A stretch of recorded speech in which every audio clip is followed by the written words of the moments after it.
बार फिर से आप सभी का स्वागत है इस वीडियो में, जहां आज हम बात करेंगे 6th semester BA programme political science DSC यानी कि डिसिप्लिन का अंडरस्टैंडिंग ग्लोबलाइजेशन का कुछ प्रीवियस ईयर क्वेश्चंस और पेपर भी देखेंगे हम साथ में, ठीक है ना। ताकि हमको ये समझ आए कि पेपर किस तरीके से आने वाला है। अभी तक अगर आपने सिलेबस नहीं पढ़ा है तो आप जा कर के देख सकते हो। सिलेबस की यूनिट्स हमारी ऑलमोस्ट कंप्लीट हो चुकी है, तो आप वो जाके चेक कर सकते हो। टॉपिक बाय टॉपिक बहुत ईजी एक्सप्लेनेशन के साथ आपको सब कुछ करवाया जा चुका है। पूरे यूट्यूब पे आपको कहीं वीडियो नहीं मिलेगी, सिंगल वीडियो यही मिलेगी और बहुत आसान तरीके से आप समझ पाओगे, ताकि आपके अंदर कॉन्फिडेंस भी बहुत बढ़िया जनरेट होगा पेपर देने का। तो टेंशन नहीं लेना है, सिर्फ फ्री स्टडी के साथ रहना है। अगला देखिए क्वेश्चन किस तरीके से बना है। क्वेश्चन कह रहा है कि वैश्वीकरण क्या होता है। मैंने एक बार नहीं काफ़ी बार हमने आपको बताया कि वैश्वीकरण कहीं भी अगर बोले तो वैश्वीकरण का मतलब ये होता है एक देश का दूसरे देश के साथ व्यापार, ठीक है, एक सिंपल लैंग्वेज में। वैश्वीकरण परिवर्तन की प्रक्रियाओं को संचालित करता है, ध्यान से पढ़ना, जो क्षेत्रों और महाद्वीपों में मानव गतिविधि को एक साथ जोड़कर और विस्तार करके मानव मामलों के संगठन में परिवर्तन को रेखांकित करता है। इस कथन के प्रकाश डालने हैं। उपयुक्त उदाहरण के साथ वैश्वीकरण के अर्थ और प्रकृति का प्रशिक्षण करना है। देखो सिंपल सा क्वेश्चन है, क्वेश्चन थोड़ा सा घुमा रखा है। आप भी कहोगे क्या पूछ लिया इसने।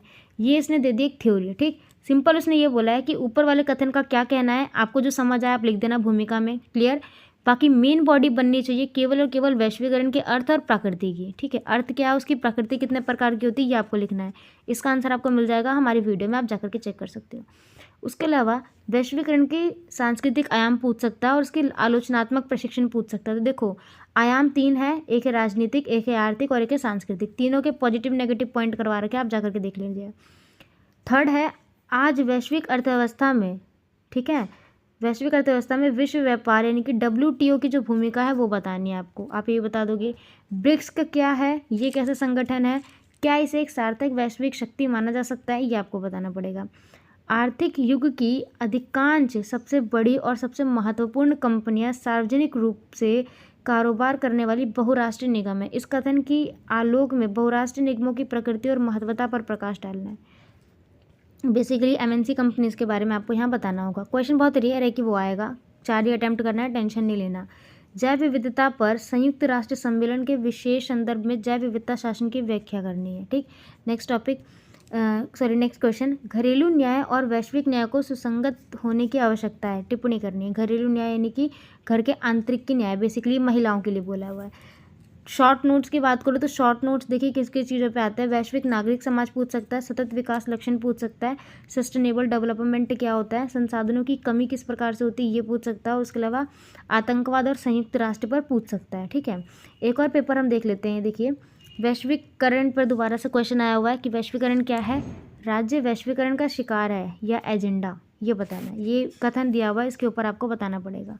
नेक्स्ट है समकालीन वैश्वीकरण के विभिन्न आयामों के बारे में बताना। आयाम पूछ लिया, तीनों आयाम लिख देना, राजनीतिक, आर्थिक और सांस्कृतिक आयाम, ठीक है। नेक्स्ट क्वेश्चन देखिए, एक वो दे रखा है कथन कि 2022 में जिनेवा में 12वें WTO मंत्री स्तरीय सम्मेलन में वार्ताकार भू राजनीतिक तनाव के बावजूद प्रबल हुआ। इस कथन की आलोक में दोहा दौर से लेकर हाल ही में जिनेवा सम्मेलन तक विकसित देशों के लिए लाभ और हानि का विश्लेषण करना है। बहुत रेयर केसेस होता है कि बहुत रेयर कैसे कि ये क्वेश्चन दोबारा आएगा, वैसे नहीं आएगा। इसका आंसर भी आपको मिल जाएगा, आप हमारी वीडियोज़ में जाके चेक कर सकते हो। वैश्वीकरण की प्रक्रिया में पारिस्थितिकी प्रमुखता हताहत है, ठीक है, ये आपको बताना है। इनकी वैश्वीकरण की क्रिया क्या है और पारिस्थितिकी, इस वैश्वीकरण का पर्यावरण पर क्या प्रभाव पड़ रहा है, बेसिकली ये पूछ रहा है क्वेश्चन। क्लियर, मैंने बता दिया। समकालीन विश्व राजनीति में संयुक्त राष्ट्र संघ की भूमिका का आलोचनात्मक विश्लेषण करना है, सिंपल क्वेश्चन है। भूमंडलीय ऊष्मीकरण, ठीक है, और जलवायु परिवर्तन से आप क्या समझते हो। हाल ही में जो COP 22 हुआ उसमें भारत की भूमिका क्या थी, ये आपको बताना पड़ेगा। COP 22, ठीक है। निम्नलिखित पर टिप्पणी करनी है। एक व्यक्ति का स्वतंत्रता सेनानी दूसरे का आतंकवादी है। एक देश के अंदर वो अपना स्वतंत्रता सेनानी, लेकिन दूसरे के लिए वो आतंकवादी है। क्या आतंकवाद को कभी जायज़ ठहराया जा सकता है। जायज़ का मतलब जायज़, ठीक है, मैंने गलत बोला। जायज़ ठहराया जा सकता है, तो ये आपको आतंकवाद के ऊपर लिखना होगा। इनके भी क्वेश्चंस के आंसर आपको मिल जाएंगे, टेंशन आप नहीं लीजिएगा, एग्जाम तक आपके सभी क्वेश्चंस कंप्लीट होंगे। शॉर्ट नोट्स में देखिए कहाँ कहाँ से बन सकता है। मानव विकास सूचांकन पूछ सकता है, नई अंतर्राष्ट्रीय आर्थिक व्यवस्था के बारे में पूछ सकता है, वैश्वीकरण का सांस्कृतिक आयाम पूछ सकता है, और विरोधी आंदोलन आपको बताने पड़ेंगे। तो इसी तरीके से आपके पॉलिटिकल साइंस के क्वेश्चन रहेंगे। बहुत ईजी है, सिलेबस भी आपको ऑलमोस्ट कंप्लीट हो चुका है, कुछ यूनिट्स रह रही है, तो डोंट वरी, वो भी आपके एग्जाम तक कंप्लीट हो जाएंगे और ये भी हो जाएंगे। हम कुछ इंपॉर्टेंट क्वेश्चन की सीरीज़ लाएंगे, क्वेश्चन के साथ आपके आंसर भी रहेंगे। तो अगर आप ये वीडियो पहली बार देख रहे हो, चैनल को सब्सक्राइब जरूर कर लेना। बाकी